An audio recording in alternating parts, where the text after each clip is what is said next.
O senhor conversou agora com o advogado de Wellington, ele está disposto a voltar a colaborar? Uma delação de fato está na mesa ou não? Olha, me parece, não posso afirmar, que o Wellington ele já prestou depoimentos e esses depoimentos estão em sigilo. Ele me parece que não tem ainda uma posição formada sobre isso e por isso, como vocês assistiram, há uma incerteza dele, daquilo que ele pode se expressar e daquilo que ele não pode falar, naturalmente no sentido de favorecer a defesa dele. O que ele me afirmou em particular peremptoriamente, claro que eu não estou afirmando isso, eu estou apenas repetindo, é que ele não teria envolvimento com a bomba, né? Mas tem muitos outros fatores aí que deveriam ser revelados, mas eu, como advogado, também entendo a posição do patrono dele, de querer aproveitar o que ele tem a dizer e que ainda não é do conhecimento público em favor da sua própria defesa. Isso é absolutamente compreensível no âmbito da advocacia criminal. Presidente, a relatora disse que vai tentar pautar na terça-feira que vem, dia da votação dos requerimentos, os RICs do Bolsonaro e da Michelle. O senhor aceitaria incluir esses itens na votação? Olha, eu já tenho convicção do que eu vou trazer, alguns requerimentos de convocação. A minha proposta é de que a gente faça uma última votação de requerimentos, né, de requerimentos de informações e de convocações, mas a minha preocupação principal, a essa altura, eu lhe confesso que não é o RIF do ex-presidente e da ex-primeira-dama. Eu penso que muito mais importante do que isso é, por exemplo, o depoimento do comandante da Força Nacional. Nessa reta final, nós temos que ouvir, além da Força Nacional, os financiadores. Os financiadores ainda não vieram à CPMI e é importante, existem alguns convocados e nós precisamos fazer com que essas pessoas venham à CPMI para a gente saber quem foi que pagou os atos que aconteceram aqui no dia 8 de janeiro e os próprios acampamentos, etc. Então, na minha visão, o foco da CPMI nessa reta final deve ser para trazer a Força Nacional, trazer os financiadores. E já tem aí, além disso, a convocação do Braga Neto, que deverá ser ouvido na próxima terça-feira. Presidente, essa informação divulgada hoje sobre a delação do Cid, que envolve o ex-comandante da Marinha, que eles se reuniram lá na Alvorada para, de fato, discutir uma ruptura, isso não muda um pouco essa lista de requerimentos? Olha, claro que sim, isso traz assim novas perspectivas, mas não traz novas luzes, porque na verdade não existe ainda uma noção clara do que o Cid teria delatado. Portanto, traz apontamentos, mas não traz uma informação concreta sobre o que aconteceu. O Mauro Cid ele está fazendo uma delação premiada e por isso mesmo eu acho que é absolutamente inócuo trazê-lo de volta à CPMI, porque obviamente que alguém que está fazendo a delação premiada não pode falar antes de que se cumpram as diligências que estão na sua delação. Porque como é que funciona a delação? O sujeito combina com o Poder Judiciário, com o Ministério Público, etc., uma relação de fatos que ainda não são do conhecimento da Justiça e que ele aponta que sejam fatos criminosos. A Justiça vai proceder uma investigação para confirmar se aquilo que ele falou de fato corresponde à verdade. Ora, se ele vem antes de que haja essa investigação e traz todas essas informações na CPMI, tudo que ele falou que deveria ser tomado como uma investigação, vem ao conhecimento público e aquelas pessoas que eventualmente seriam investigadas teriam toda a condição de apagar essas provas, de criar embaraços para a Justiça, etc.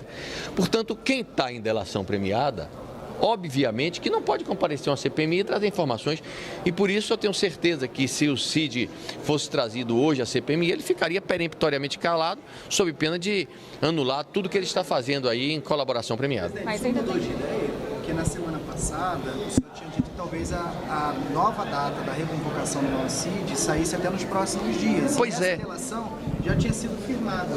Pois é, mas isso não tem que ser a posição, a opinião que eu tenho, ela tem que sempre estar conectada com uma situação atual. Então, naquele momento, ainda se falava em uma delação do Cid, se cogitava.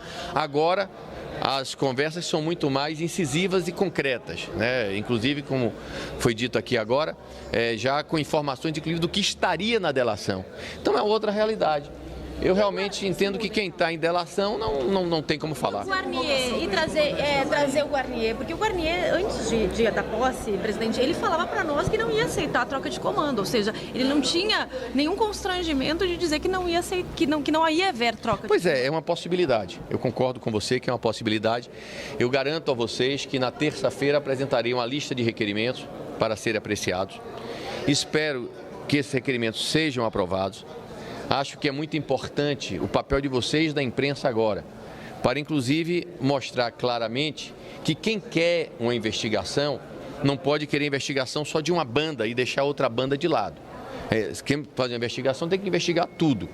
E inclusive considera a hipótese de nessa reta final, em vez de fazer uma reunião, fazer duas reuniões por semana, fazer 3 ou 4 reuniões por semana, 3 ou 4 oitivas por semana. Para mim não tem problema nenhum. Agora, é preciso que a gente tenha a capacidade de aprovar esses requerimentos na terça-feira. Se não forem aprovados os requerimentos na terça-feira, vamos apenas ouvir os que já estão convocados e ponto final. Vai ficar naquele... negociações justamente para aprovação desses requerimentos. Como é que está? Não tem mais negociação. Não tem mais negociação. Eu tenho insistido muito, para que a gente fizesse um acordo, incluindo a convocação do comandante da Força Nacional. Esse acordo não avançou. E sem esse acordo, que é o requerimento mais importante da minoria, já que existem, na verdade, a totalidade dos outros requerimentos são da própria maioria, então fica difícil fazer um acordo. Portanto, eu digo que nesse momento não há negociação, há sim o meu compromisso de na terça-feira trazer uma relação de requerimentos para serem apreciados em bloco.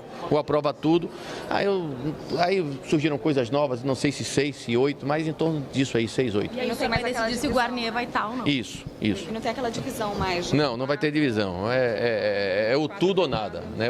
Não há possibilidade da gente fazer essas votações separadamente. Mas eu digo 4 da base e 2 da oposição. Esse número eu não sei. O mais importante para a oposição é a oitiva do pessoal da Força Nacional. A relatora me trouxe outros nomes, que agora, sinceramente, me falha a memória. Mas, né, até terça-feira a gente mata toda essa curiosidade. Tá bom? Beleza, obrigada, presidente. Senador, o STF acaba de formar maioria contra a tese do marco temporal. Qual a sua análise dessa votação? Eu acho que já era um resultado esperado. Todos aqueles que realmente têm conhecimento sobre a Constituição e que analisam a verdadeira intenção do Constituinte originário era de que não houvesse esse estabelecimento de uma data a partir da qual não seria mais permitido a demanda por parte dos indígenas brasileiros da posse da terra, né?